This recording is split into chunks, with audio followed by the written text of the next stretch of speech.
Bismillahirrahmanirrahim. Assalamualaikum warahmatullahi wabarakatuh. Innal hamdalillah nahmaduhu wa nasta'inuhu wa nastaghfiruh wa na'udzu billahi min syururi anfusina wa min sayyiati a'malina may yahdihillahu fala mudhillalah wa man yudlil fala hadiyalah. Ashhadu an la ilaha illallah wahdahu la syarikalah wa ashhadu anna Muhammadan abduhu wa rasuluhu la nabiyya ba'da. Salawat beriring salam semoga tercurah kepada kekasih kita Nabi Muhammad sallallahu alaihi wasallam, dan semoga salawat bersambung atas istri-istri beliau, anak-anak beliau, cucu-cucu beliau, dan kita para pengikutnya hingga akhir zaman. Amin amin ya rabbal alamin. Yang saya hormati dosen pengampu Pak Ongki, magister hukum, dan yang saya banggakan rekan-rekan mahasiswa, sahabat, teman-teman yang mendengarkan ceramah singkat ini. Semoga apa yang kita kerjakan ini mendapatkan balasan atau ganjaran dari Allah Subhanahu wa taala, dan dijadikan ini sebagai ilmu yang bermanfaat bagi kita semua. Amin amin ya rabbal alamin. Baiklah, saya akan menyampaikan tema atau ceramah atau ceramah singkat ini yang berjudul adab-adab bertamu. Agama Islam itu mewajibkan kita untuk menyambung tali silaturahmi antara orang tua, sanak famili, sahabat akrab atau teman-teman dekat. Maka dari itu, dengan kita menyambung tali silaturahmi, kita juga akan biasanya itu bertandang ke rumah-rumah sanak famili atau sahabat kita. Nah, di dalam kita bersilaturahmi, kita juga mempunyai adab sebelum melakukan silaturahmi. Kita harus memperhatikan adab yang harus kita jaga ketika kita bersilaturahmi ke rumah tersebut, ke rumah sahabat atau ke rumah tetangga atau apalah. Jadi adab-adabnya itu apa yang diajarkan oleh baginda kita, yaitu satu, mintalah izin sebelum kita bertamu. Sebelum kita memasuki rumah seorang, maka hendaklah kita mengetuk pintu maksimal 3 kali ketukan. Misalkan 3 kali ketukan itu dianggap 1 kali, dan dikali 3 berarti 9 kali ketukan dengan jeda-jeda yang tidak terlalu lama. Dan apabila tidak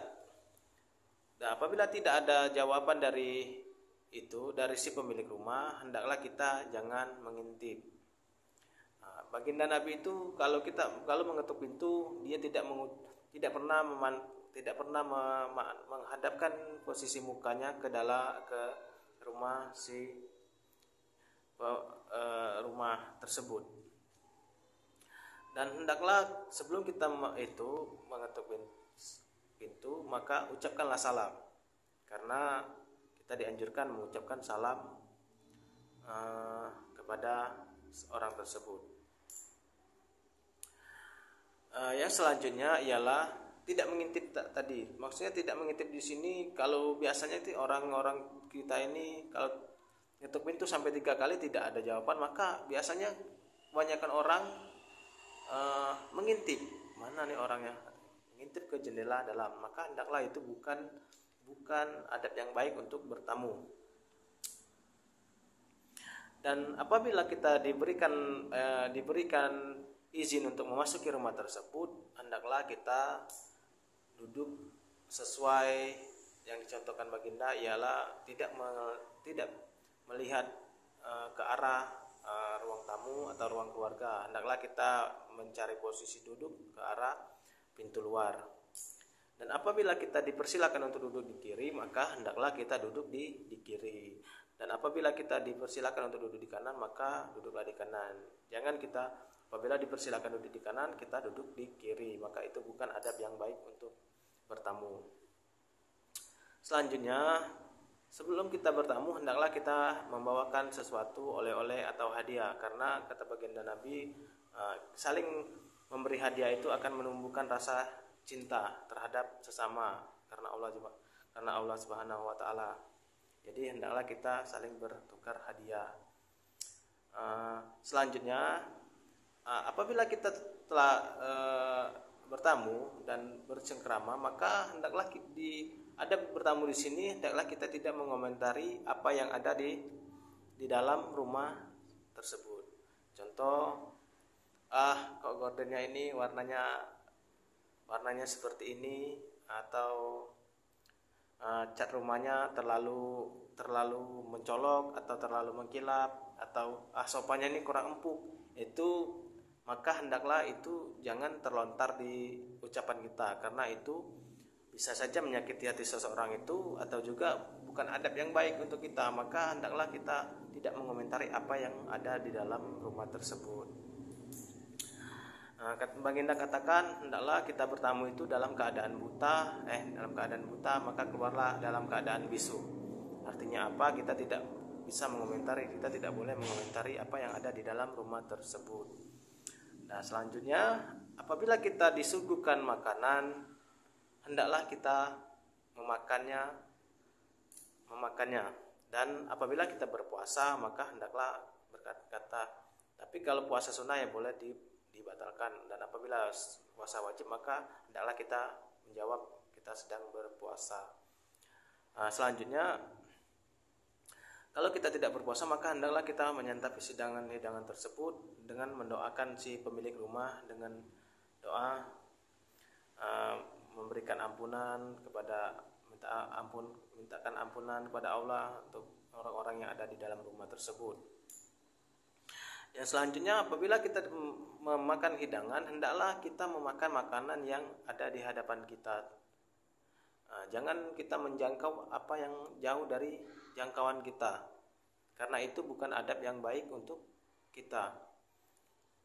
Jadi apabila ada suguhan depan kita, maka itu yang harus kita makan, dan jangan menjangkau jauh dari jangkauan kita, karena itu bukan adab baik juga.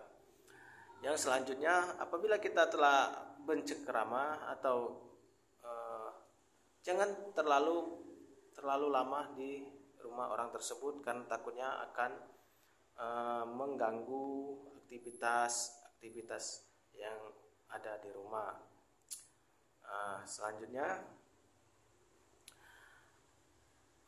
Selanjutnya mungkin sebelum kita pulang maka hendaklah kita untuk menyampaikan timbal balik atau menyuruh dia untuk bertandang ke rumah kita tersebut juga. Mungkin itulah adab-adab bertamu yang semestinya kita jaga, yang kita harus hindari, yaitu membuat orang sakit hati dengan ucapan kita yang ada di dalam rumah tersebut, maka hendaklah kita hindari. Mungkin itu saja yang dapat saya sampaikan. Lebih dan kurangnya saya mohon maaf. Kepada Allah saya mohon ampun. Mungkin ini penyampaian yang kurang sempurna dari saya mohon dimaafkan. Kepada Allah saya mohon ampun. Pada Pak dosen pengampu saya meminta maaf dengan apa yang saya sampaikan ini tidak terlalu bagus, mungkin tidak terlalu baik didengar. Jadi mohon dimaafkan. Saya akhiri dengan doa kafaratul masjid, doa kafaratul majlis. Subhanakallahumma wa bihamdika asyhadu an la ilaha illa anta astaghfiruka wa atubu ilaik. Saya akhiri dengan mengucapkan lafaz alhamdulillahirabbil alamin. Wassalamualaikum warahmatullahi wabarakatuh.